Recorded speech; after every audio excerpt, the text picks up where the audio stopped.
प्रिय विद्यार्थियों, सुप्रभात। मैं डॉक्टर कुलदीप एक बार फिर से आपका हार्दिक स्वागत करता हूं अपने YouTube चैनल में। इस कक्षा से पहले वाली कक्षाओं में BA प्रथम वर्ष द्वितीय स्तर व BA अंतिम वर्ष षष्ठ स्तर हिंदी के प्रश्न पत्र को हल किया गया था। आज की इस कक्षा में BA द्वितीय वर्ष चतुर्थ स्तर हिंदी के प्रश्न पत्र को हल करेंगे और इसके साथ साथ मैं आपको पाठ्यक्रम के बारे में भी समझाऊंगा, क्योंकि बहुत सारे विद्यार्थी अभी भी सोए हुए हैं। आपकी परीक्षाएं प्रारंभ हो चुकी हैं। आज आपका अंग्रेजी का पेपर है, परसों 5 मई को आपका हिंदी का पेपर है। बहुत सारे विद्यार्थियों को यह नहीं पता कि हमारे पाठ्यक्रम में क्या कुछ है, पाठ्यक्रम में कितनी इकाई हैं, कौन सी इकाई कितने नंबर की है, कौन से इकाई से कितने प्रश्न हमारे प्रश्न पत्र में आने वाले हैं। और बहुत सारे विद्यार्थियों को डर लग रहा है कहीं हम फेल ना हो जाए। कुछ विद्यार्थी तो ये भी कहते हैं कि हमारा पेपर बहुत अच्छा हुआ था, उसके बावजूद भी हम फेल हो गए या फिर हमारे नंबर कम आ गए। तो जिस विद्यार्थी के मन में जो भी डर है, चाहे फेल होने का हो, चाहे नंबर कम आने का हो, उनकी जितनी भी समस्याएं हैं, सभी समस्याओं का समाधान अगर जिस विद्यार्थी ने इस वीडियो को शुरू से लेकर के अंत तक देख लिया, लगभग सभी समस्याओं का आपका समाधान हो जाएगा। तो सबसे पहले हम बात करते हैं पाठ्यक्रम अर्थात सिलेबस की। आपकी कुल मिलाकर वैसे तो 4 इकाई हैं, लेकिन चौथी इकाई पहली 3 इकाई पर ही निर्भर करती है। तो हम शुरुआत में एक बार पाठ्यक्रम को समझ लेते हैं कि पाठ्यक्रम आपका क्या है। तो पहली जो आपकी इकाई है उसका नाम है कथाकरम। कथाकरम, इसमें कहानियां हैं 7। ये डॉक्टर रोहिणी अग्रवाल के द्वारा संपादित है। डॉक्टर रोहिणी अग्रवाल के द्वारा संपादित है। इसमें जो कहानियां हैं, पहली कहानी है आपकी ईदगाह, जो कि मुंशी प्रेमचंद के द्वारा लिखी गई है। मुंशी प्रेमचंद को कहानी सम्राट भी कहा जाता है। अगली कहानी है आपकी पुरस्कार, जो कि जयशंकर प्रसाद के द्वारा लिखी गई है। इससे अगली कहानी है गैंग्रीन, जो कि सच्चिदानंद हीरानंद वात्स्यायन अज्ञे के द्वारा लिखी गई है। अगली कहानी है आपकी मलबे का मालिक। मलबे का मालिक, जो कि भारत पाक विभाजन के बाद में लिखी गई थी। मोहन राकेश इसके लेखक हैं। यह कहानी बहुत ज्यादा भावुक करने वाली है। अगली कहानी है आपकी ठेस, जो कि फणीश्वर नाथ रेणु के द्वारा लिखी गई है। फणीश्वर नाथ रेणु। अगली कहानी है फैसला, जिसके रचयिता हैं मैत्रेयी पुष्पा। अंतिम कहानी है 25 चौका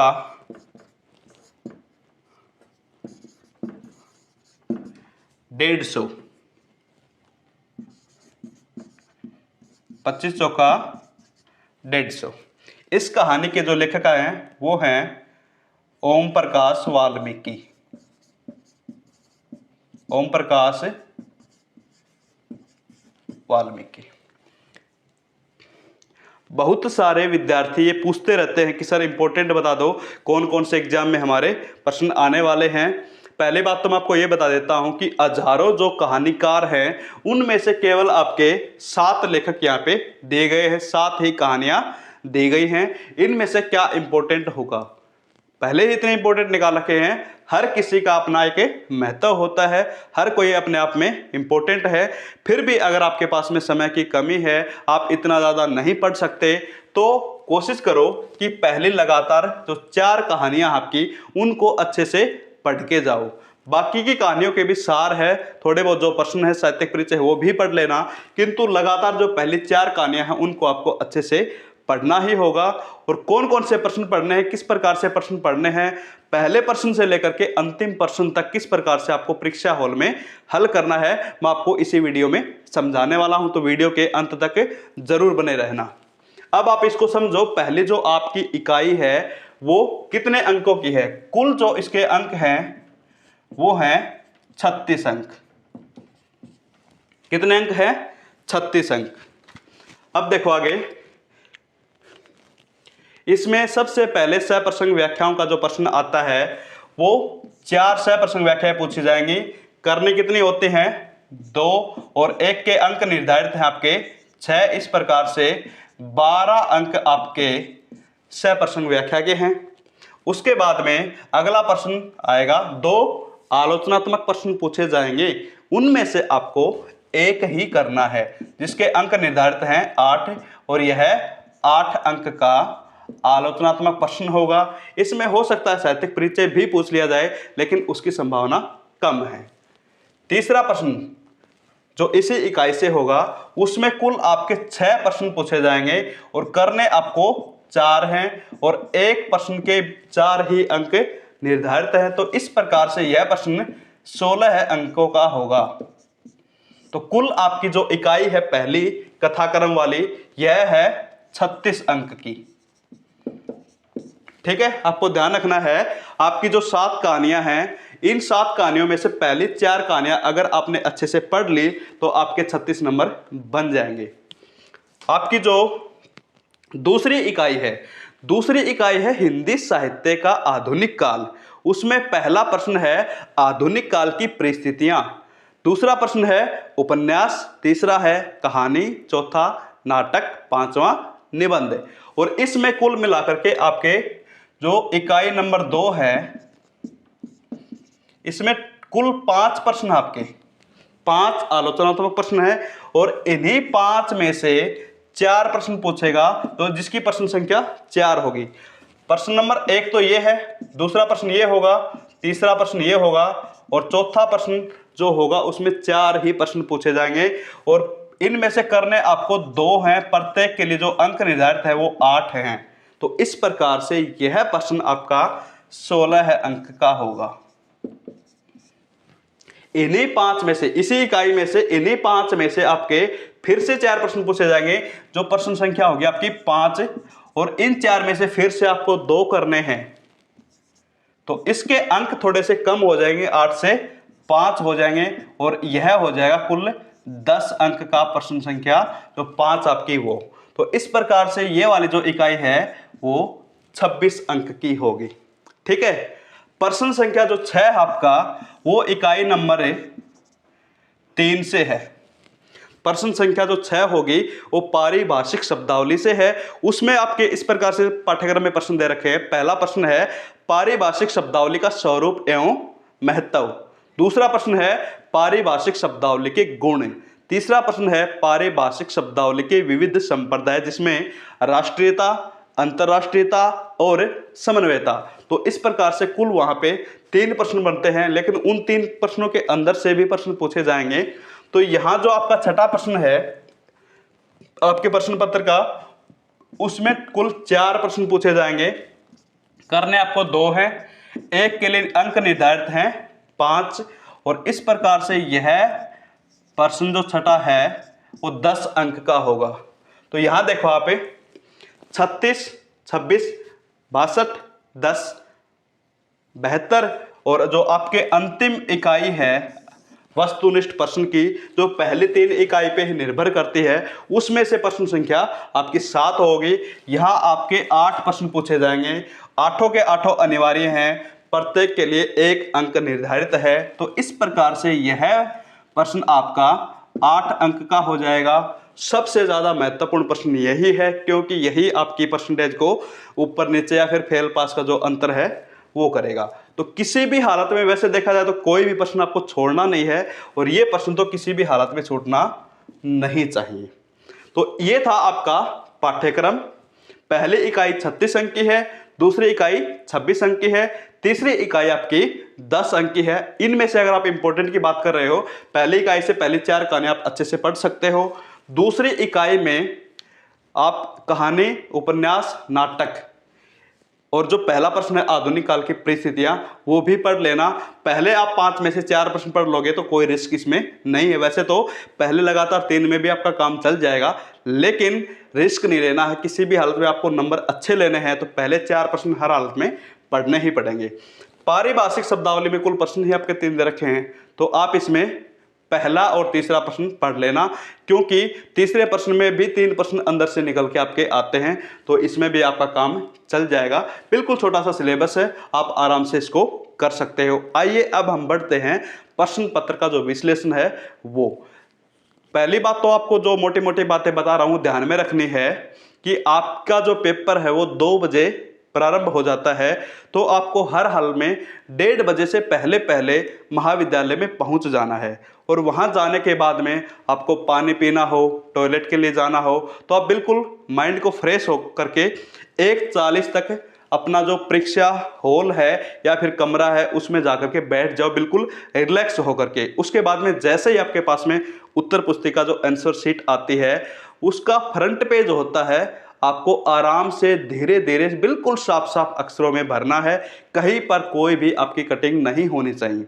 फ्रंट पेज बिल्कुल आराम से भरोगे तो आपका जो मानसिक तनाव है वो पहले से ही दूर हो जाएगा। उसके बाद में जैसे ही 2 बजते ही आपके हाथ में प्रश्न पत्र आता है, एक बार मोटे तौर पे उसको आप पढ़ लो। उसके बाद में कोशिश करना कि पहले से लेकर के 7वें प्रश्न तक लगातार ही करना।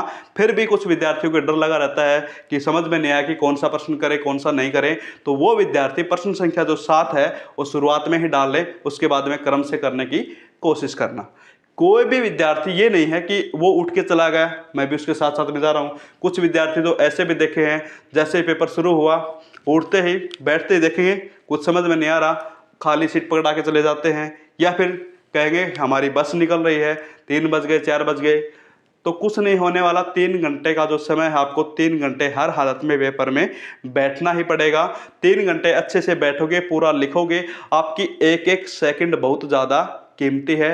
और इन 3 घंटों में आपको जो 25 से 30 पेज लिखने हैं, कितने कितने मिनट में कौन कौन सा प्रश्न करना है, कितने पेज में करना है, ये सब कुछ मैं आपको अभी समझाने वाला हूं, तो बने रहिएगा वीडियो के अंत तक।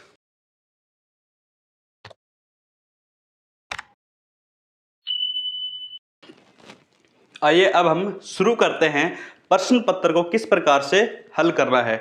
आपके दिमाग में पहले से ही होना चाहिए कि जो पहले आपकी इकाई है कथाक्रम डॉक्टर रोहिणी अग्रवाल के द्वारा संपादित है, 7 कहानियां हैं, उसमें से वो 36 अंक की है। पहले 3 प्रश्न उसी इकाई से आने वाले हैं। दूसरी आपकी जो इकाई है हिंदी साहित्य का इतिहास, उसमें जो आधुनिक काल के प्रश्न दे रखे हैं वो आपकी 26 अंक की है। चौथा और 5वां प्रश्न उसी इकाई से आने वाला है।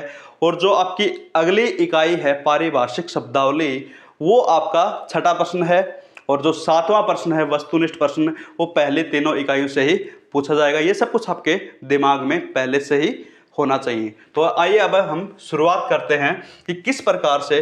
हाँ, कोशिश ये करना है कि एक ब्लैक पेन, जो आपका काला पेन है वो भी साथ में रखना है, एक नीला पेन। जितने भी आपके प्रश्न हैं, उत्तर हैं, जो भी मेन हेडिंग होंगे वो आप ब्लैक पेन से करो, बाकी आप नीले पेन से कर लेना। अगर कोई विद्यार्थी और भी अच्छे से लिख सकता है, जिसकी स्पीड गति अच्छी है, वो साथ में आप हाइलाइटर का यूज भी कर सकते हो।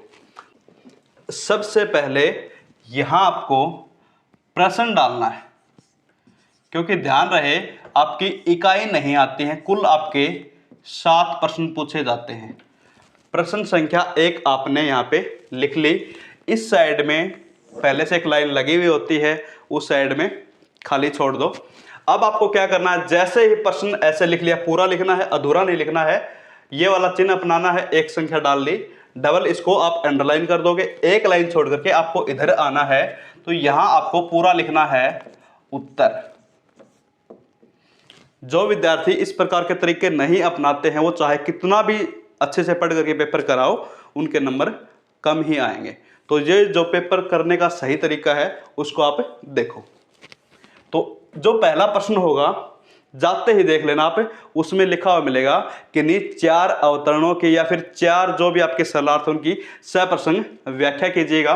तो पहला ही जो है वो सप्रसंग व्याख्या का प्रश्न है। तो आप यहाँ पे प्रश्न पत्र से उठाओ, सप्रसंग व्याख्या यहाँ पे डाल दो। सप्रसंग व्याख्या जैसे आपने डाल दी, आप स्केल रखो एक साथ में, इसको आप अंडरलाइन कर दो। ठीक है, उसके बाद में फिर से आपको एक लाइन यहां पे छोड़नी है और यहां लिखना है कै। यहां कै लिखने के बाद में आपको देखना है कि प्रश्न पत्र में कै ख गै गै चार जो अवतरण पूछे गए हैं, पहला लिख रहे हो, दूसरा लिख रहे हो, दूसरा लिखना तो ख लिख दो, तीसरा लिखना शुरुआत में तो गै लिख दो। तो कोशिश करो जो भी आपको समझ में आ रहा है उसी को उठा लो। ठीक है, तो यहां जैसे हो सकता है ईदगाह जो कहानी है मुंशी प्रेमचंद की, उसी में से कोई पहरा आया हुआ है, तो आप यहां लिखोगे जो पहरा है उसके एक या दो शब्द, जैसे बुढ़िया को। फिर आपको क्या करना, पहले एक या दो शब्द लिख लिए, आपको ऐसे डैश लगाना है खाली, और बिल्कुल अंत में जाकर के एक या दो शब्द और लिखो उस पहरे के। विवेक, इसको क्या कहते हैं हम, संकेत कहते हैं। ये क्या है, उस पैरे से हमने उठाया, ये सिर्फ दो शब्द यहां पे हैं, दो वहां पे हैं, ये चार शब्द आपका जो पूरा पैरा है उसका संकेत है। उसके बाद में क्या करोगे आप, ये जो कै लिख रखा ना, इससे थोड़ा सा आगे जाओ और यहां एक लाइन छोड़ करके एक नंबर डाल दो। ठीक है, यहां लिखना आपको प्रसंग। प्रसंग को भी आप अंडरलाइन करो, ऐसे यहां पे चिन्ह लगा दो जैसे मैं लगा रहा हूं, इसके साथ आप छेड़खानी मत करना। फिर आपको इसके ठीक आगे रोमन में एक डाल लेना, यहाँ पे कोशिश करना, यहाँ कै डाला है तो ख जो भाग आएगा तभी आपको कै ख गै वाला लिखना है, नहीं तो कै के बाद में हमने फिर एक दो तीन के लिए एक प्रसंग है, 2 नंबर पे आपकी व्याख्या है, 3 नंबर पे आपका साहित्यिक सौंदर्य है, और जो रोमन में डाला हुआ है इसके अंदर है। तो ये वाले जो है वो बदलते चले जाएंगे आप जितने भी अंदर जाओगे। तो इसमें क्या लिखना है, प्रस्तुत अवतरण।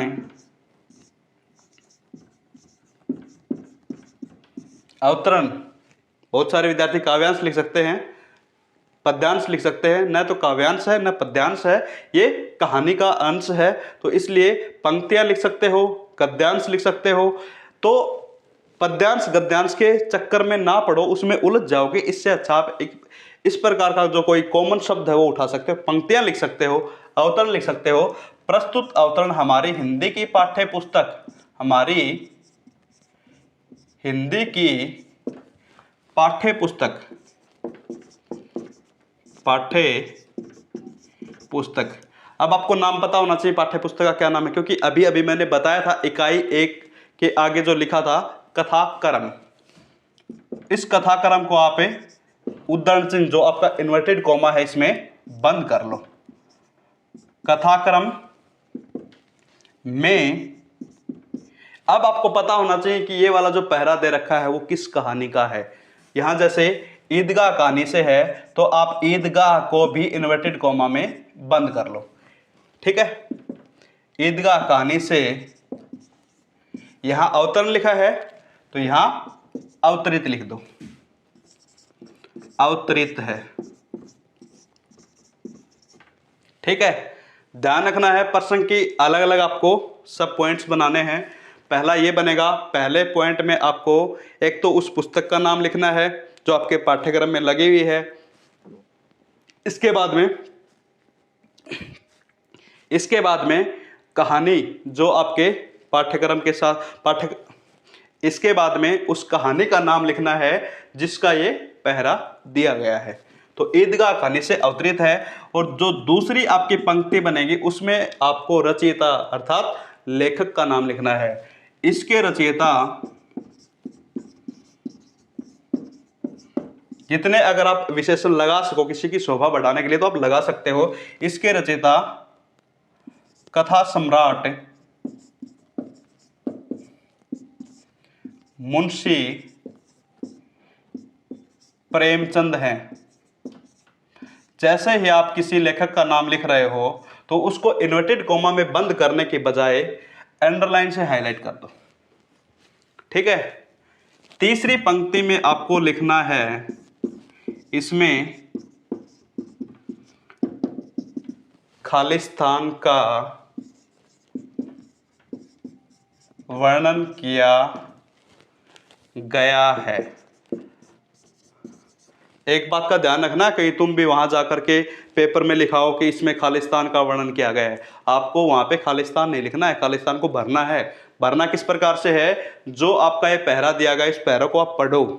हो सकता है उसमें जैसे बुढ़िया है, एक ईदगाह कहानी में अमीना नाम की, उसका एक पोता है जो हामिद, इस कहानी का नायक भी है।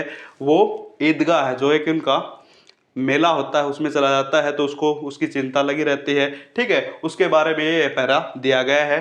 तो आप यहाँ पे लिख सकते हो, जो भी वर्णन है उसका एक ही पंक्ति में कोशिश करना, जो निचोड़ होता है वो इसमें आप लिखो। तो इस प्रकार से प्रसंग की आपको 3 पंक्ति बनानी है, 1 2 3। पहली में पुस्तक का नाम, कहानी का नाम, दूसरे में उसके रचयिता लेखक का नाम, और तीसरे में इसका जो निचोड़ है आपको वो लिखना है। ठीक है, अब प्रसंग के बाद में एक लाइन यहां छोड़ो, 2 डालो नंबर, और यहां लिखो आप सरलार्थ। अगर आपका मन करे तो व्याख्या भी लिख सकते हो, क्योंकि आपको पता होगा सरलार्थ में आपको केवल सरल अर्थों में समझाना होता है, व्याख्या में सरल अर्थों में समझाने के साथ साथ थोड़ा उसका विस्तृत वर्णन करना होता है। तो अगर आपको जो ठीक लगे वही इसमें डाल सकते हो। उसके बाद में यहां से आप प्रारंभ करो।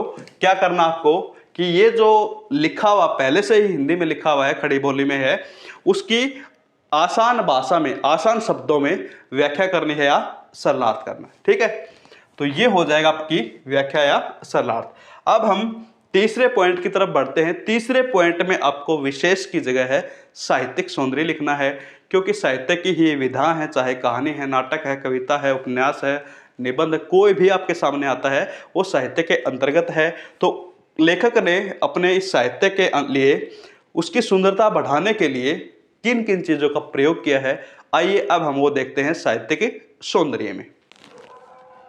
3 नंबर पॉइंट डालना है, साहित्यिक सौंदर्य लिखना है। क्या लिखोगे, विशेष की जगह पे साहित्यिक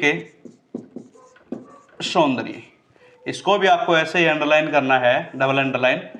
ठीक है, नंबर 1 पॉइंट डालना है, जो आपका प्रसंग का तीसरा पॉइंट था उसमें मैंने कहा था जो पहरा दिया है उसको अच्छे से पढ़ो, और उस पहरे का जो भाव है, भावार्थ है, या फिर वो पूरा निचोड़ है, वो क्या होता है वो आपको यहाँ पे एक पंक्ति में डाल देना है। तो मैं यह लिखता हूं, इसमें खालिस्तान का वर्णन किया गया है। खालिस्तान आपको पहरा पढ़ के ही करना है।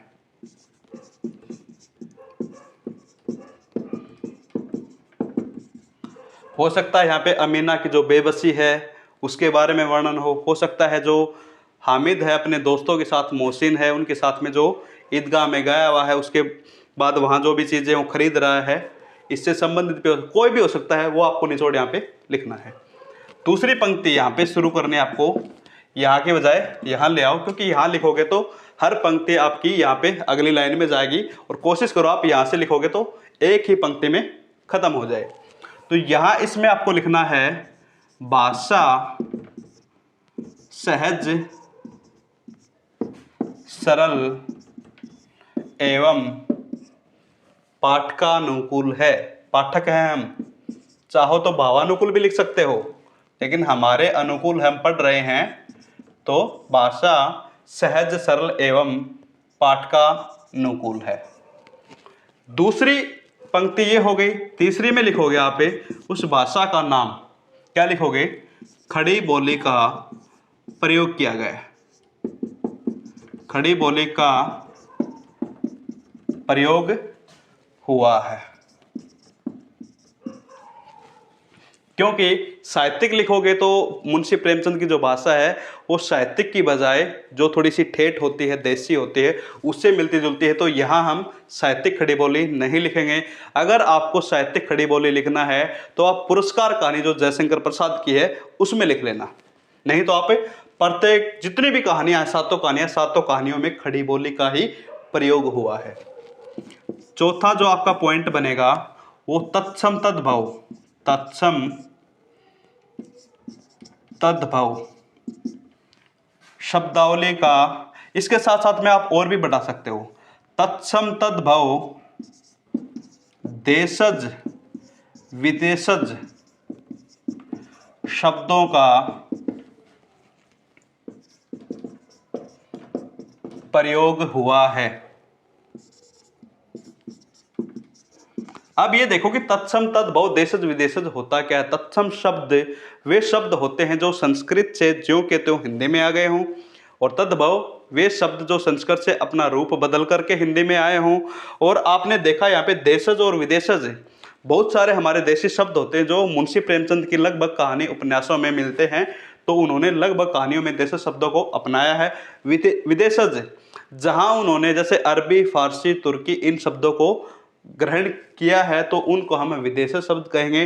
तो मुंशी प्रेमचंद की कहानियों में ये सारी शब्दावली आपको मिल जाती है, तो इसलिए यहाँ पे लिख सकते हो। नहीं तो बाकी के जितने भी आपके लेखक हैं तत्सम तद्भव शब्दावली का प्रयोग किया, आपको इतना ही लिखना है। अगला पॉइंट है शब्द चयन सर्वथा उचित है,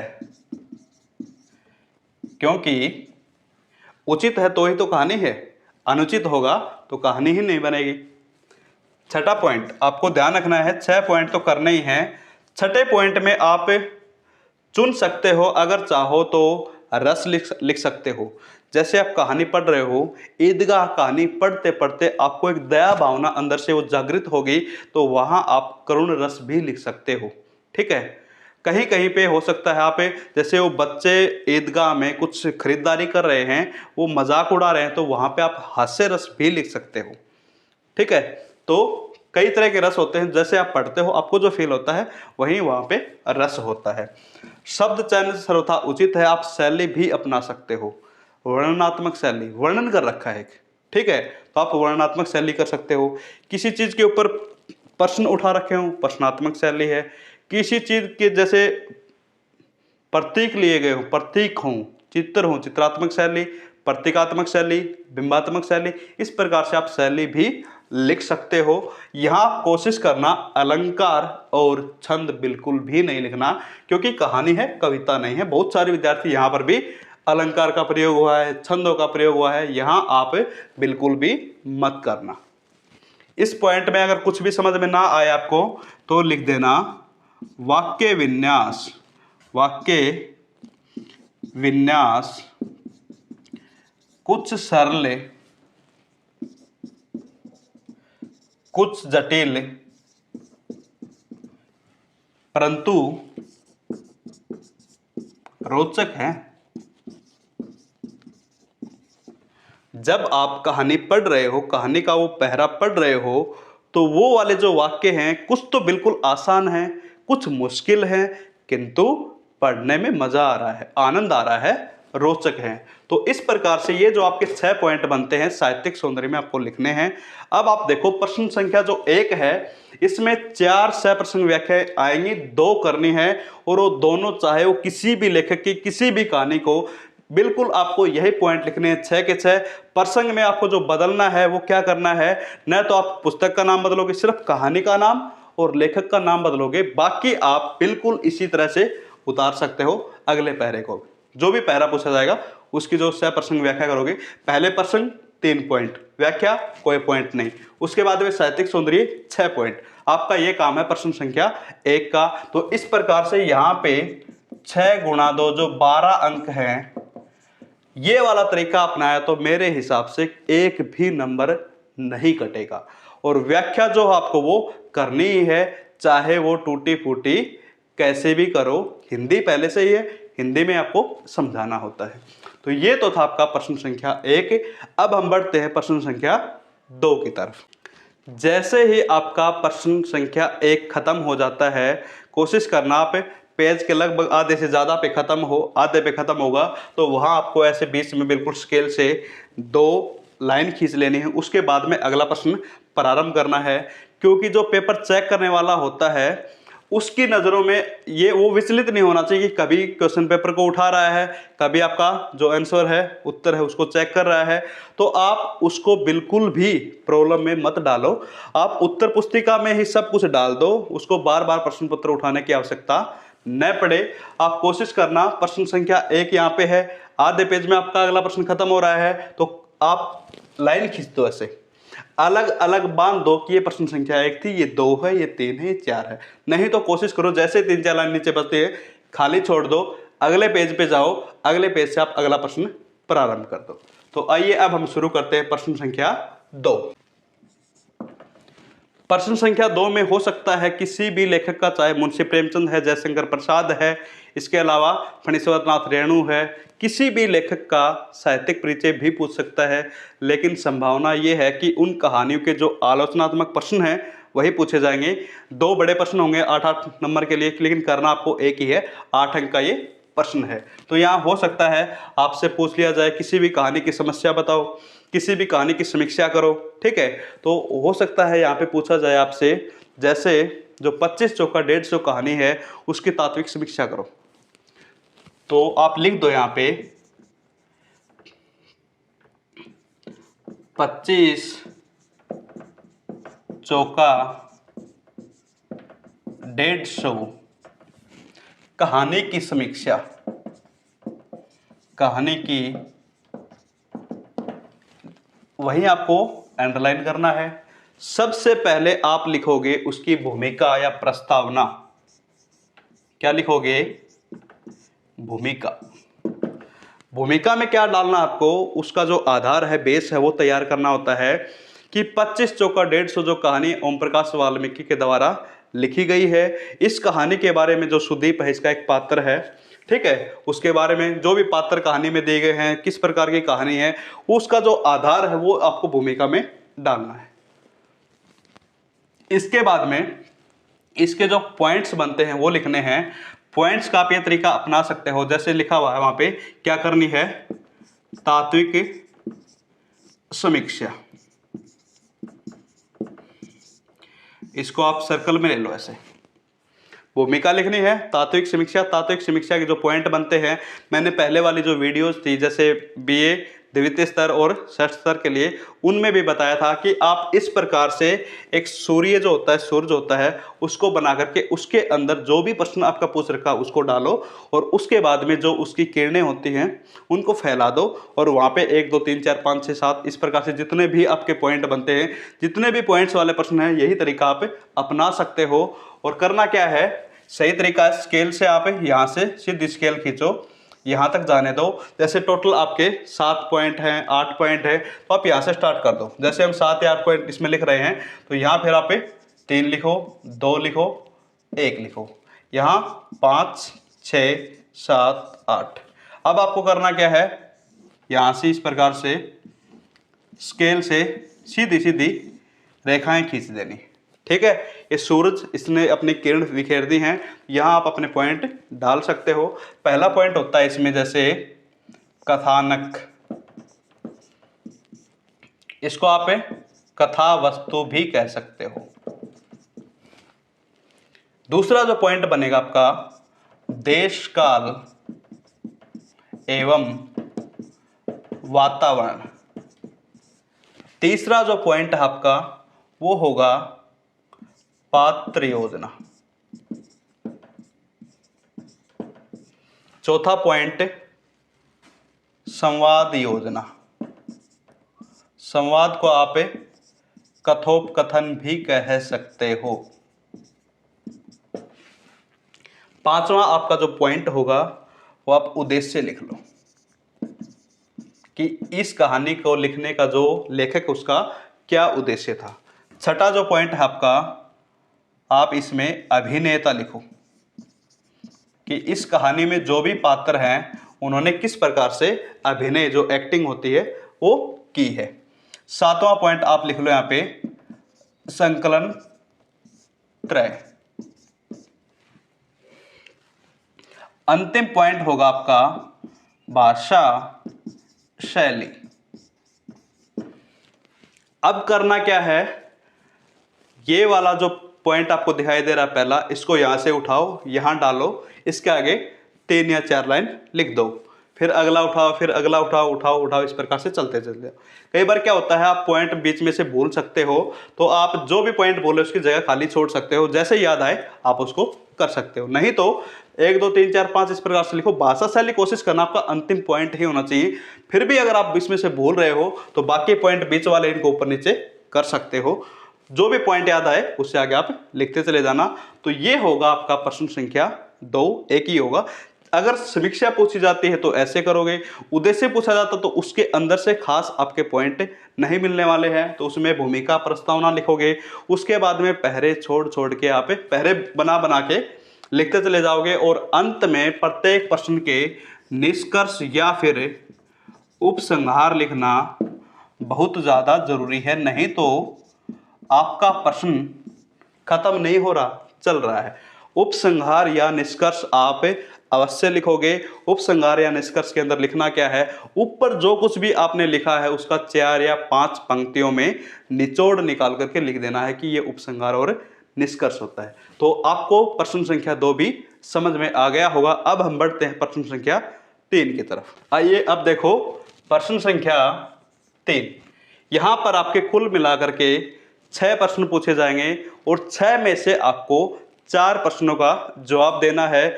और यहां प्रश्न हो सकता है किसी ना किसी चरित्र चित्रण पे आधारित हो सकते हैं। जैसे पहली कहानी आपकी ईदगाह है, उसमें पूछ लिया जाएगा कि हामिद का चरित्र चित्रण लिखो। बड़ों में भी आ सकता है प्रश्न, इनमें भी आ सकता है। हो सकता है जैसे अभी मैं बता रहा था 25 चौका 150 कहानी में जो सुदीप है उसका चरित्र चित्रण लिखो, या इसके अलावा पुरस्कार कहानी में राजकुमार जो अरुण है या फिर जो मधुलिका है, किसी का भी चरित्र चित्रण आ सकता है। इसके अलावा उद्देश्य पूछा जा सकता है, किसी भी कहानी का नामकरण स्पष्ट करवाया जा सकता है। ठीक है, किसी भी प्रकार से प्रश्न आया है आपको घबराना नहीं है। आपको सिर्फ उस कहानी के बारे में जो पढ़ा है, सार पढ़ा हो या कहानी पढ़ी हो, थोड़ा ध्यान में रखना है, और उसी से मिलते जुलते जो पॉइंट है वो माइंड में रखने हैं, फिर आप आराम से लिख सकते हो। तो यहाँ जो प्रश्न संख्या 3 होगी उसमें डाल लो जो भी आपके प्रश्न, जैसे प्रश्न दे रखे हैं। पहला प्रश्न आपका यहाँ पे दे दिया गया है क्या का कि अरुण का चरित्र चित्रण या फिर चारित्रिक विशेषताएं। आप लिखोगे कैसे, जो शुरुआत में भूमिका बनानी है आपको, अगर आपने इस प्रकार से हेडिंग बना दिया, ये भी आपकी एक भूमिका ही है, आप यहाँ अंडरलाइन करो इसको। और उसके बाद में अरुण के बारे में बताओ कि अरुण है कौन। पुरस्कार कहानी का जो नायक है जयशंकर प्रसाद के द्वारा लिखी गई पुरस्कार कहानी है, उसके बारे में आप थोड़ी सी डिटेल दो। उसके बाद में पहरा बदल लो, और बीच में जो भी पॉइंट बनते हैं इसके, आपके 4 नंबर का है तो कोशिश करो 4 ही पॉइंट इसमें डालो। और अंत में आप 4 नंबर के प्रश्न में निष्कर्ष भी लिखना, चाहे वो 3 पंक्तियों में ही लिखो। और ये वाला जो पेज कितने लिखने हैं, मिनट कितने लिखने हैं, वो भी मैं आपको अंत में जरूर समझाऊंगा। तो प्रश्न संख्या 3 जैसे ही मान के चलो 1.25 पेज में 1.5 पेज में लिख दिया, सिंगल लाइन खींच दो ऐसे। क्या हो गया, ख वाला ले आओ। ख में हो सकता है यहां पूछ लिया जाएगा फैसला कहानी की मूल समस्याएं बताओ। ये हेडिंग बनाया, इसका लिख दिया। ये जैसे खत्म होता है फिर 1 लाइन खींच दो। प्रश्न पूरा खत्म हो 3 के बाद में 4 आए तो 2 लाइन खींचनी है। अगर प्रश्न का एक ही भाग खत्म हो रहा तो 1 लाइन खींचो, अगला पार्ट करो, ताकि अलग अलग बंध जाए ये सारे के सारे आपके भाग हैं। फिर गए का लिख दो इसी प्रकार से। हो सकता है यहाँ पे आपसे पूछ लिया जाए कि मलबे का कहानी का जो एक करेक्टर है जिसका नाम है चिरागुद्दीन, चिराग उद्दीन, इसका चरित्र चित्रण, या फिर रखा पहलवान है इसमें एक, उसका चरित्र चित्रण, चारित्रिक विशेषताएं, किसी भी प्रकार से पूछा जाए आपको भूमिका, बीच में पॉइंट हो या फिर पॉइंट ना हो तो पहरे बदल बदल के लिखो। ठीक है, उसके बाद में निष्कर्ष निकालना बहुत ज़्यादा जरूरी है। ये आपका प्रश्न संख्या 3। इसी के साथ आपकी पहली जो इकाई है कथाक्रम डॉक्टर रोहिणी अग्रवाल के द्वारा संपादित, वो यहीं पे खत्म होती है। अगली जो इकाई है आपकी आधुनिक काल वाली, वो प्रश्न संख्या 4 से प्रारंभ होगी। तो आइए अब हम प्रारंभ करते हैं प्रश्न संख्या 4। प्रश्न संख्या जो 4 है उसमें प्रश्न पूछे जाएंगे। हो सकता है पूछ लिया जाए आधुनिक काल की परिस्थितियां या परिवेश बताओ। बड़ा प्रश्न, जैसे 4 पूछे जाएंगे, 2 करने हैं 8-8 अंक के। अगर आपसे पूछा जाता है आधुनिक काल की परिस्थितियां बताओ, यानी कि वहां का क्या माहौल था, कैसा वातावरण था, कैसा परिवेश था। आपको पता होना चाहिए आधुनिक काल की जो समय सीमा है वो है विक्रमी संवत 1900 से आज तक। अब बहुत सारे विद्यार्थी सोच रहे हैं विक्रमी संवत कहाँ से आ गया। विक्रमी संवत और सन, इनमें 57 वर्ष का अंतर होता है। ध्यान रखना है विक्रमी संवत जो आपके देशी महीने होते हैं, ठीक है, जैसे चैत्र, वैशाख, ज्येष्ठ, आषाढ़, श्रावण, ये वाले विक्रमी संवत के हैं। जनवरी, फरवरी, मार्च, अप्रैल ये वाले सन के हैं। तो विक्रमी संवत हमेशा 57 वर्ष सन से आगे चलता है। अगर आज के दिन 2023 सन है तो विक्रमी संवत निकालना हो तो इसमें आप 57 वर्ष जोड़ दो, कितना बन जाएगा 57 और 2023 आपका बन गया ये 2080 विक्रमी संवत। अगर विक्रमी संवत पहले दे रखा हो फिर सन निकालना हो 2080 का आपको सन निकालना है तो 57 वर्ष इसमें से घटा दो 2023 बच जाएगा। तो इस प्रकार से ये प्रश्न पूछे जाएंगे। आधुनिक काल की परिस्थितियां, तो आप इसमें क्या करोगे, आपको मोटे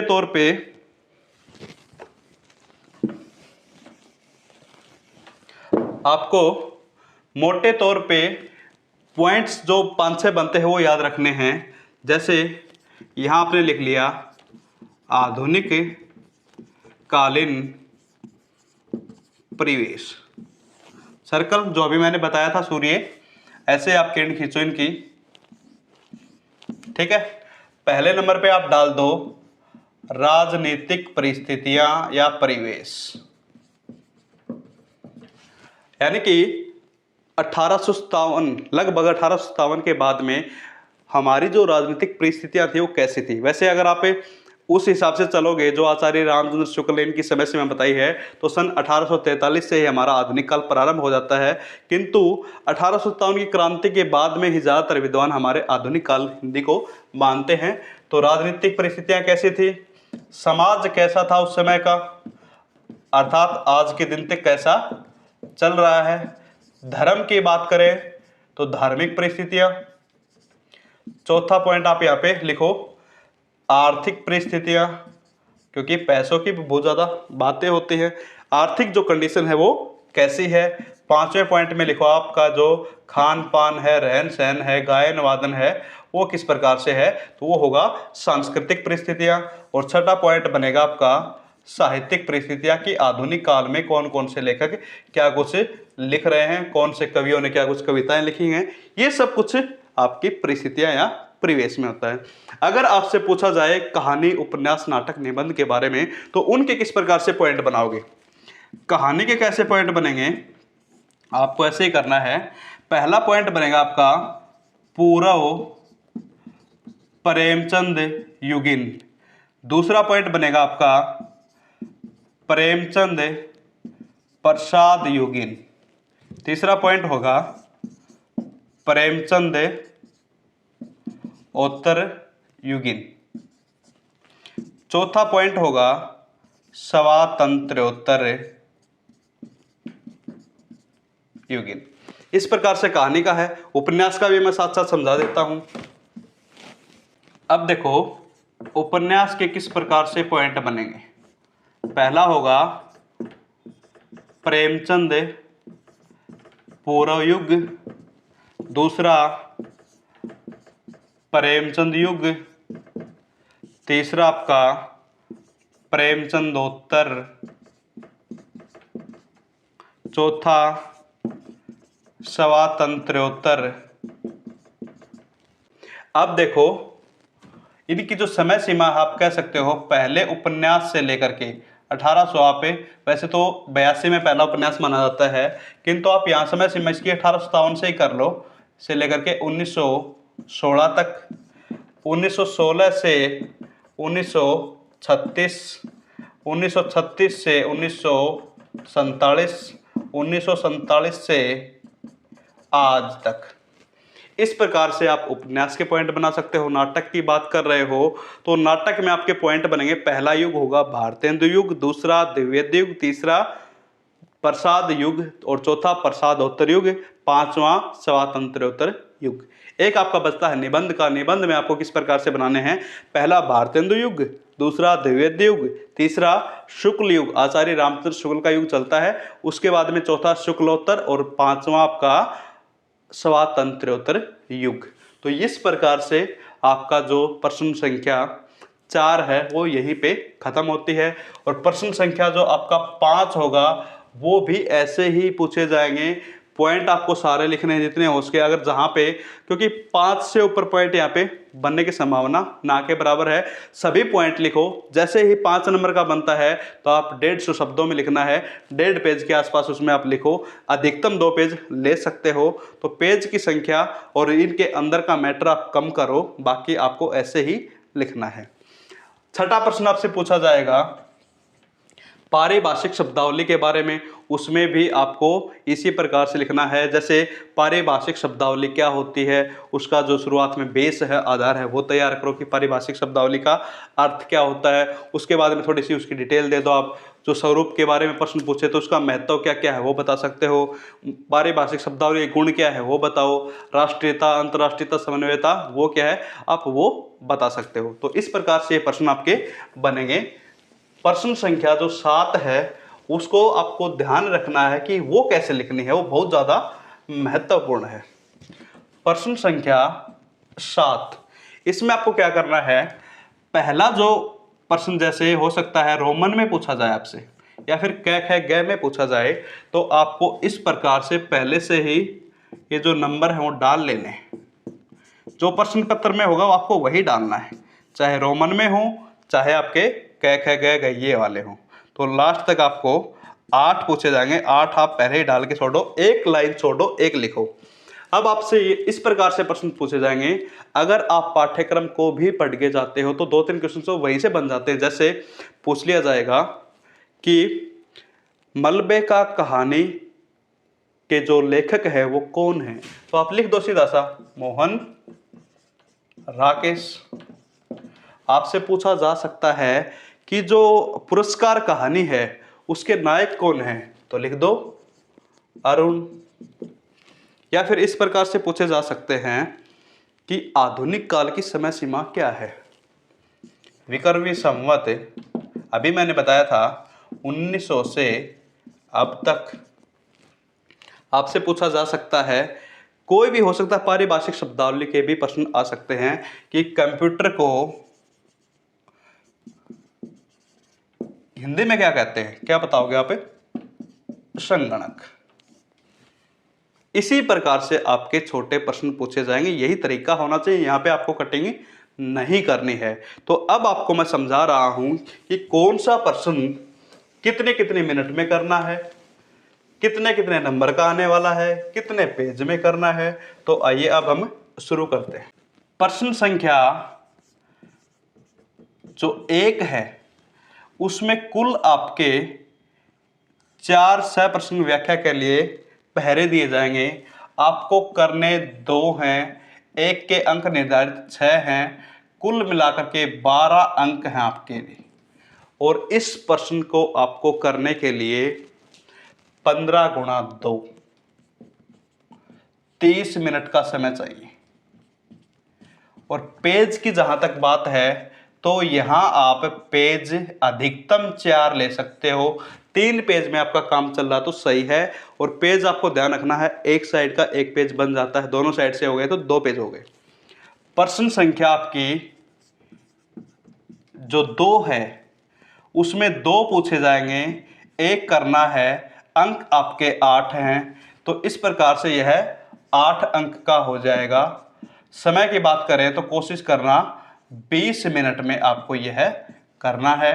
पेज की बात करें तो इसमें भी आपको 3 से 4 पेज, मैं यहां जो पेज की संख्या लिख रहा हूं वो अधिकतम लिख रहा हूं, इससे ज्यादा आपको नहीं करना है।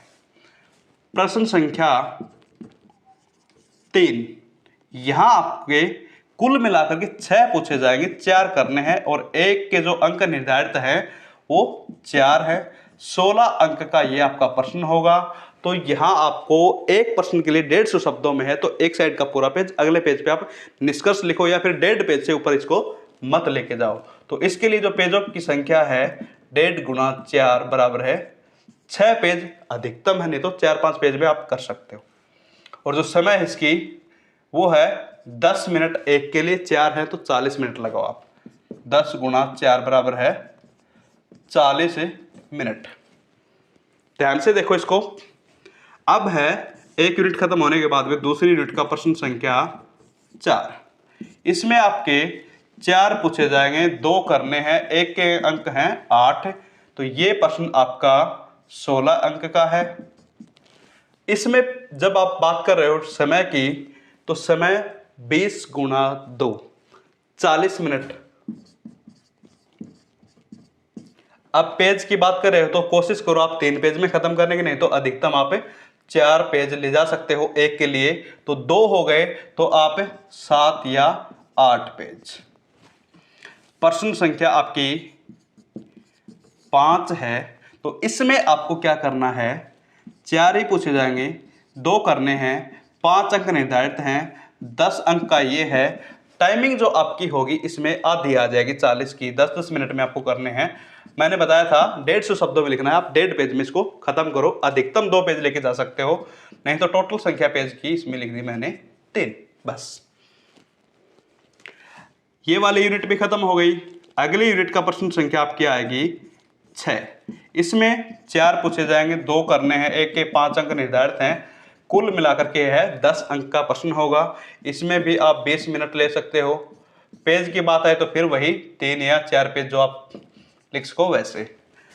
प्रश्न संख्या 7, ठीक है, 8 पूछे जाएंगे, 1 अंक निर्धारित एक प्रश्न का है, सारे करने हैं, 8 अंक का यह प्रश्न होगा। इसमें 1 पेज है, टाइमिंग आप मैक्सिमम 10 ले सकते हो इसमें। अब देखो आप अलग अलग, पहले के लिए हमने क्या किया, यहाँ पे 4 पेज, दूसरे के लिए 4 पेज अधिकतम बता रहा हूं, तीसरे के लिए हमने 6 पेज लिए, 4 और 4 8 और 6 14, चौथे के लिए हमने 7 या 8, 7 लगाओ 21, इसके 3 24, इसके 3 27, इसका एक 28। इस प्रकार से 25 से लेकर के 30 पेज के बीच में आपको हर हालत में लिखना ही पड़ेगा। जिसकी स्पीड कम है वो प्रश्न एक भी मत छोड़ना, पॉइंट एक भी मत छोड़ना, पेज कम कर सकते हो अंदर के मैटर से। तो इस प्रकार से आपके मन में जो भी डर था फेल हो जाएंगे, नंबर कम आ जाएंगे। आपको यही तरीका अपनाना है, कहाँ पे कौन सी पंक्ति छोड़नी है, जो मैंने बताया है वीडियो में। अगर समझ में ना आया तो वीडियो को आप रिपीट करके भी देख सकते हो। तो आपको पढ़ना क्या क्या है साथ साथ मैं वो और बता देता हूँ। पहली 4 कहानियों के साहित्यिक परिचय, उनकी जो मूल संवेदना है, उद्देश्य है, तात्विक समीक्षा है, और जो मुख्य मुख्य पात्र, जैसे पहली कहानी में हामिद का आप चरित्र चित्रण कर सकते हो, दूसरी कहानी में मधुलिका और अरुण का कर सकते हो, तीसरी कहानी में आप समस्याएं कर सकते हो कहानी, क्योंकि वो गैंग्रीन एक जो बीमारी होती है उससे जुड़ी हुई है, पूरी समस्या के ऊपर है। इस प्रकार से पहली जो 4 कहानियां हैं, आप उनके जो मुख्य मुख्य प्रश्न हैं उनको पढ़ लेना। प्रत्येक कहानी का सार जरूर पढ़ना है, सार पढ़ने में कोई टाइम नहीं लगता, एक सार आप आसानी से 5 मिनट में पढ़ सकते हो। ठीक है, ये तो था पहले यूनिट का। दूसरी यूनिट में यहाँ पे आधुनिक काल की परिस्थितियां, कहानी, नाटक और उपन्यास, 4 प्रश्न पढ़ो तो अच्छी बात है, नहीं तो आधुनिक काल की परिस्थितियां, कहानी और नाटक, ये 3 तो आपको हर हालत में पढ़ने हैं। और अंतिम यूनिट में आपका जो है पारिभाषिक शब्दावली का स्वरूप, महत्व, और एक प्रश्न था वो पारिभाषिक शब्दावली के विभिन्न जो संप्रदाय, विविध संप्रदाय, राष्ट्रीयता, अंतर्राष्ट्रीयता और समन्वयता, वो आपको पढ़ना है। तो आज की कक्षा का समापन यही होता है।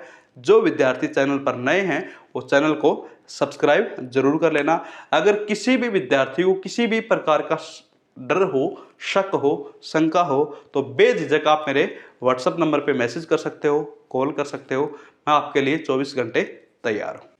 आज की कक्षा यही खत्म होती है। जय हिंद, जय भारत।